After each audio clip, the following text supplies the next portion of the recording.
Domingo 28 de febrero. Adán y Jesús.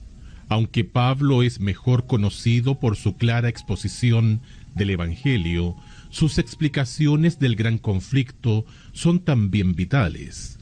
En medio de su enseñanza de las buenas nuevas, resume sus puntos principales. Hemos sido, entre comillas, justificados por la fe por medio de Jesús. Romanos capítulo 5, verso 1. Tenemos acceso directo a Dios, entre comillas, nos gloriamos en la esperanza, verso 2, y las tribulaciones ya no nos preocupan, versos 3 al 5.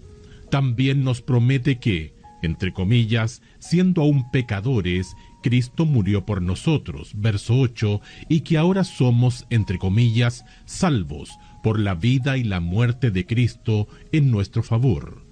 También somos salvos del juicio final de Dios contra el pecado, versos 9 y 10, y nos regocijamos en que hemos sido reconciliados con Él, verso 11. Escucha Romanos capítulo 5, versos 12 al 21. ¿De qué manera se revela el gran conflicto en este pasaje?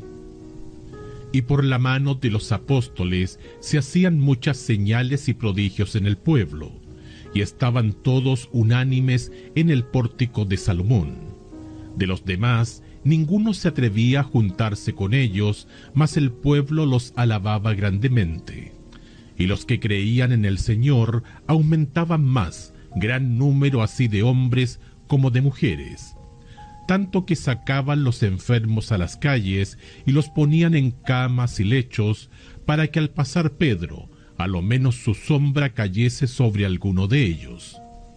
Y aun de las ciudades vecinas, muchos venían a Jerusalén, trayendo enfermos y atormentados de espíritus inmundos, y todos eran sanados. Entonces, levantándose el sumo sacerdote y todos los que estaban con él, esto es, la secta de los saduceos, se llenaron de celos, y echaron mano a los apóstoles y los pusieron en la cárcel pública. Mas un ángel del Señor, abriendo de noche las puertas de la cárcel y sacándolos, dijo: Id, y puestos en pie en el templo, anunciad al pueblo todas las palabras de esta vida. Habiendo oído esto, entraron de mañana en el templo y enseñaban.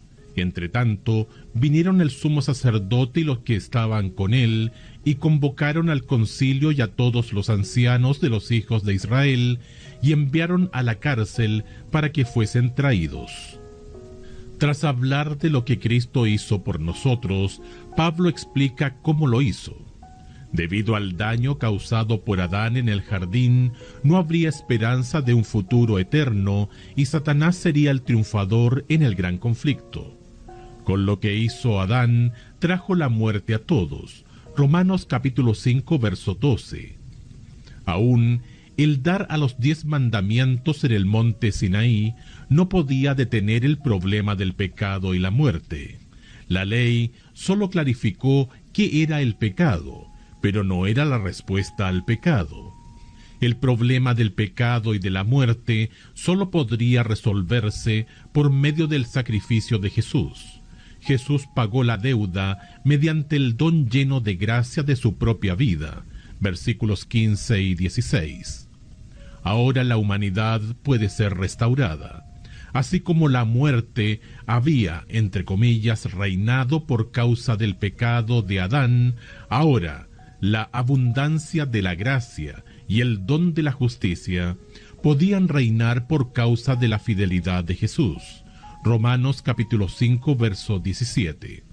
No es justo que hayamos perdido el paraíso por causa de Adán. No tuvimos parte en su elección equivocada, pero sufrimos las consecuencias de ella. Al mismo tiempo, tampoco es justo que recuperemos el paraíso. No tuvimos nada que ver con lo que Jesús hizo hace 2000 años. Pablo resume su argumento en Romanos capítulo 5, versículos 18 al 21. El primer Adán trajo condenación y muerte. El segundo trajo reconciliación y vida. Dios muestra su amor con nosotros en que siendo aún pecadores, Cristo murió por nosotros. Romanos capítulo 5, verso 8. Pon tu propio nombre allí y reclama esa promesa para ti. ¿Qué esperanza te da?